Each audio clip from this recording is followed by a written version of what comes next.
Cool. How are we doing, guys? So I hope everyone is good. So as people that are following us will probably know that at the end of the year, we've got a seminar forming for guys, the Elite Movement seminar, where we're going to be bringing together a collective of men who are really ambitious and really looking to reach their potential and beyond in their career, in their health, in their relationships and personal development. And we're really excited to bring three guests in. And today I'm going to interview the first of those guests, who is a friend of mine, as well as being a fellow peer in the mastermind.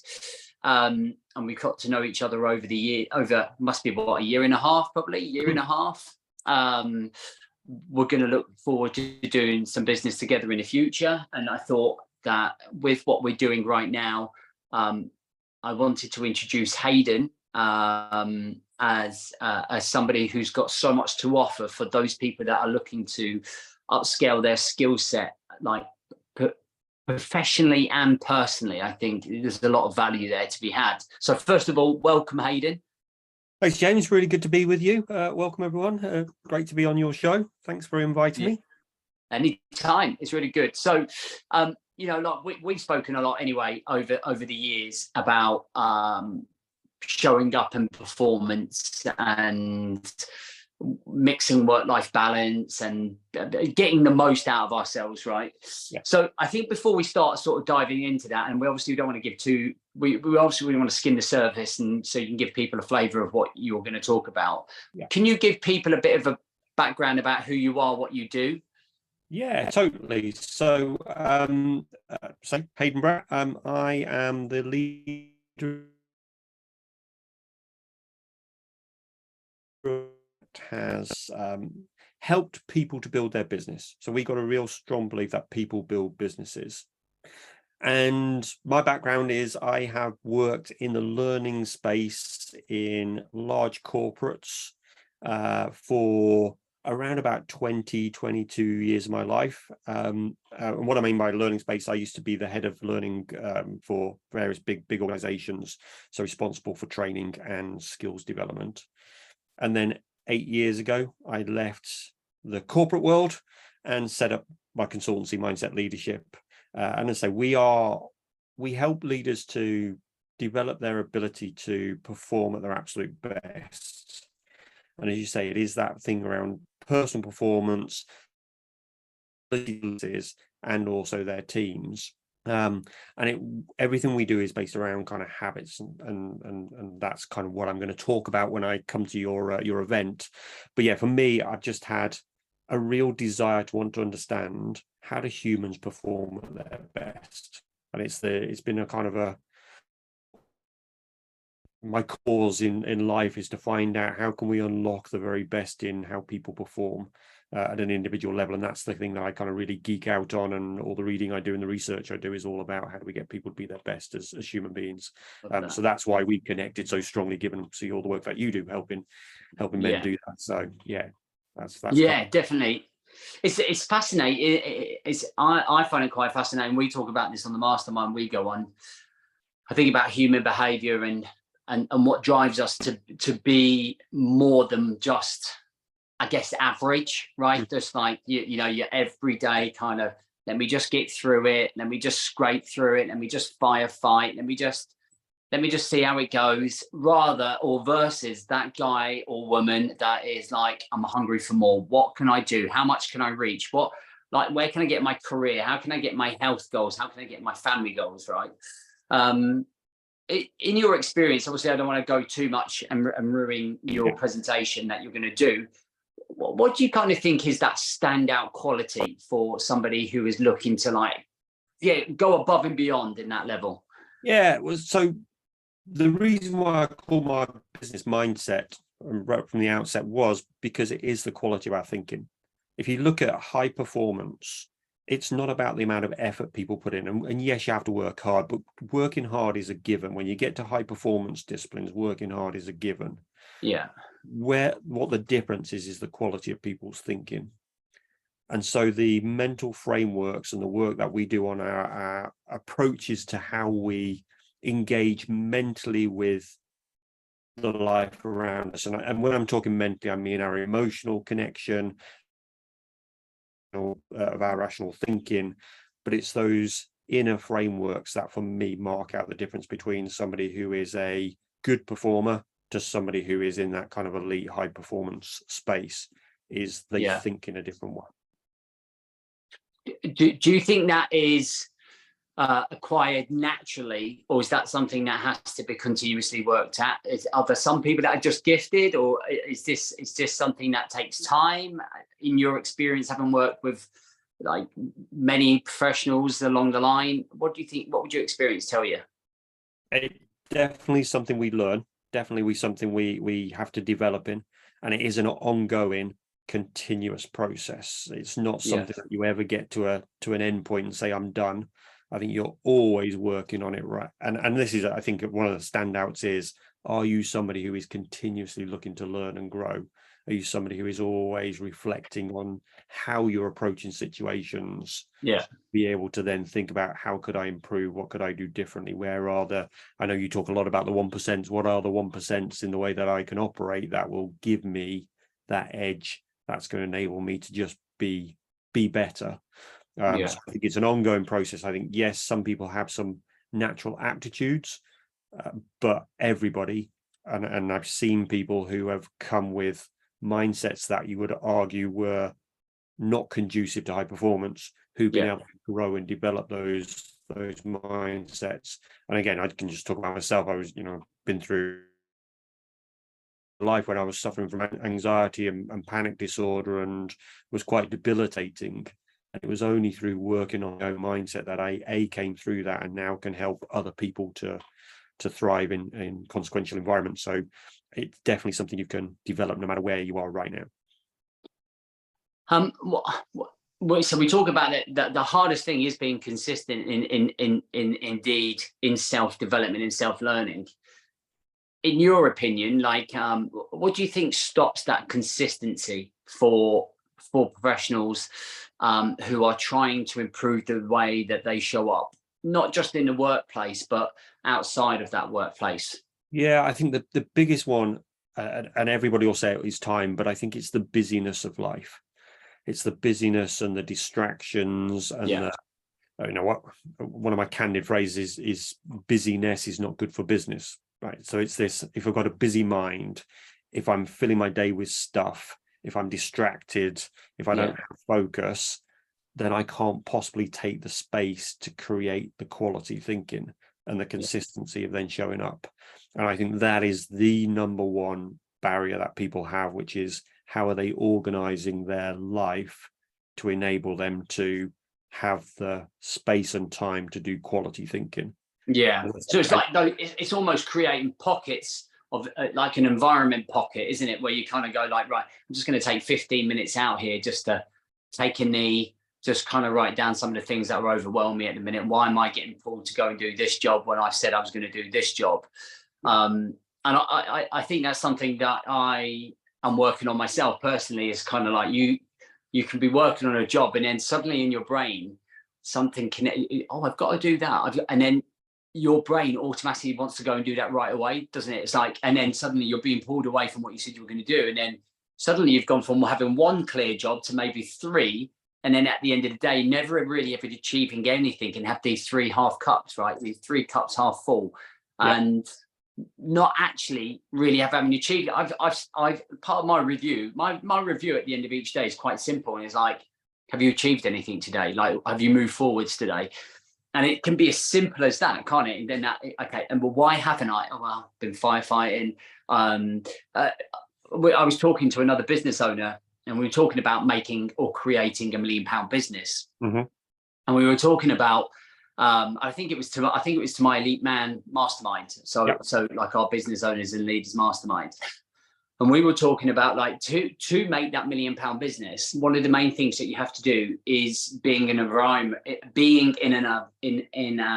environment that allows you to grow to 100 million. So, for example, like me working in this house with a 2-year-old running around and a wife that likes to talk to me, and people knocking on my door, just like before we started this podcast, like I'm not setting myself up to win here. And one of the things I've recognized is I am not setting myself up to win in here. And it's nice working from home. I love, but what I've got to do is I've got to go over to the next town, to the community office, where there are no distractions, where I go there and go, these are the things that I like. And then suddenly you 10x your productivity, right? You 10x the way that you show up, the next level of thinking. And environment dictates that success. Would you agree? Yeah, so I talk about kind of 5 pillars of it, and environment is absolutely one of them. So there's the physical space, and again, I know you do tons of work in that. So how do I set myself up physically to be able to perform at my best? Because if I'm not healthy and well physically, my thinking's going to be out. Yeah. Then the mental stuff. How do I work on my mental practices? Do I actually put in place practices and routines that help me to think well? So, just your simple reflection at the end of the day is a practice. Yeah. So many people don't do. Yeah. Right, that they miss out on. So there's that one. Yeah. There's the emotional side. And again, you talk a lot about those elements as well. So there's that kind of, how centered am I emotionally? What are my relationships like? What are the people I've got around me, my inner circle that can support me? Yeah. Financial. Am I in a good place financially? We know that finance is the second biggest stressor in the world behind workplace. So if you are struggling financially, and it's not about how much money I've got or how little I've got, it's my relationship with money. What is my relationship with money like? Does it consume me, or do I see it as a tool that enables my lifestyle?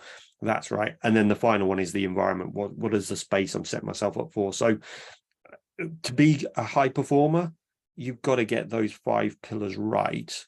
And if any of those pillars aren't quite in the right space, you're always going to have the distractions, the challenges, the things that are going to mean that you are operating at a kind of suboptimal level, because it is impacting you. So those are the things that I always start with the leaders I work with, is get those 5 pillars right. Yeah. And at least you give yourself a chance of being high performance. 100%. Those 5 pillars aren't in place, you've got no chance of hitting high performance. So I think on the presentation you're going through these, aren't they, with in a little bit more detail in how to go about them. Yeah. So those are the 5 fundamentals, and then I'm going to take people through the 6 habits. So I wrote my first book in 2018, and as part of that book, I wanted to really dig into what creates high performance in humans. What are the consistent themes that in all the research, all the people I was involved with, all the watching senior leaders and how they performed, I was kind of looking for what were the secret to their performance. Yeah. And I just identified 6 core habits that for me consistently show up for people who are performing at elite levels, whether that be military, like your background, whether that be sports, whether that be in business, whether that be in the arts.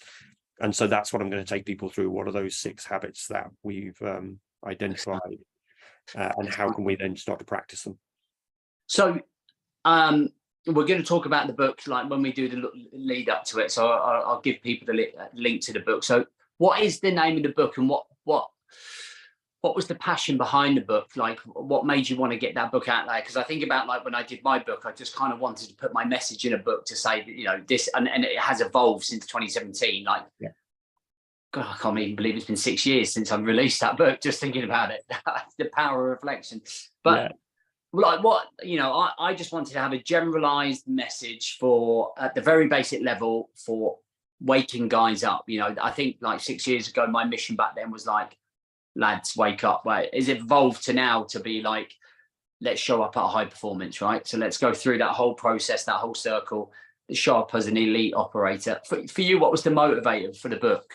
So there's 2 really. So the first was, I got this genuine belief that everybody should have the right to do a job they love and get paid for it.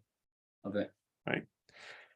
And we know that one of the biggest challenges with that kind of goal is leadership, because most people say they leave a bad boss rather than a company. They the impact of a line manager on an individual's feeling about their own job is one of the biggest detractors from that kind of goal. So without having that belief that everybody should have that right, I wanted to make a difference in terms of the way people lead, which is why I then wanted it. Okay, how do we create a model that can support leaders to become better leaders so they can have a bigger influence on those people? And for me, it's that if I lead you better and you're a member of my team, I'm not just impacting you, but I'm also impacting your family. I'm impacting everybody around you because you're going home happy, loving your work. That means you're much more satisfied. You've probably got a better relationship with people around you because you're joyous and full of passion for what you do, versus turning up doing a job you hate, working for a boss you hate, and the knock-on impact that has then for other people around you. So that was kind of the real core of it. And then sitting within that was, I believe that every business on the planet is actually built by relationships. So how do we create the skills to build really powerful relationships? And to make it simple. I wanted to create a system that actually anybody could apply, whether you were just starting out in your leadership career or whether you'd been a CEO from a massive organization for 20 years. I wanted to give people simple things that they could take away and do. I love that. And how long did it take you to write? It took me about 6 months in the so once I decided to do it, I just then got it down and smashed through it, and obviously go through the editing process, as you'll know, was can be a bit painful, but got it to a point. But it took about 6 months to release, and that's been the basis then of all the work I've done since then. It's really created this framework that I operate from. Love it. So if you were being self-critical of yourself, what would you say the thing is that what would you say the one standout maybe habit is that you're still struggling to nail? Or would you say would you turn around and say, I'm pretty good with all of them? So I have working constantly on all of them, but I completely not the done deal at all. And if I was gonna, of the 6 habits that I think I struggle the most with, it will be the habit show up. And we'll talk a bit more about show up. And the bit is, we talked about this on our mastermind recently, but the bit for me is, I still struggle to see the level of impact that I have on others. And that kind of, we talk about imposter syndrome a lot. And it's a big thing. I think everybody has a bit of it, but that's definitely the thing that holds me back the most. Why do you think we fail to see? Because I failed to see that as well. I don't know if it's because I get so consumed in the building phase of the business and building that stuff that you don't maybe recognize some of the stuff. Like I haven't really put my finger on it yet.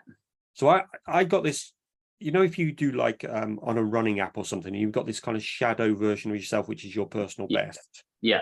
I think it's kind of the reverse of that. Is we've got this shadow out front of us, which is the reality of what we're delivering, but we see ourselves 4 or 5 steps behind that, because we know all of the we all know the mess ups, the mistakes, the issues we've had to go through, the things that have failed. We see all of that stuff and nobody else sees it. So our actual impact is kind of over here, but we see ourselves here. We're a little bit like a shadow of ourselves trying to catch up. And for me, if I can shorten the gap between the shadow of myself and the reality that other people see, I think that's what imposter syndrome is, that gap between what other people see and how you see yourself. That is the definition of imposter syndrome. So it's how do you shorten that gap. It's interesting, isn't it? It's definitely interesting. Like I think like I say, I've always thought, I remember once when I felt imposter syndrome, and I think it was when COVID came out. But I don't know if what I have is a really good, I'd say it was a routine or a mentality or mindset. Is that I look at what I do very much like VR.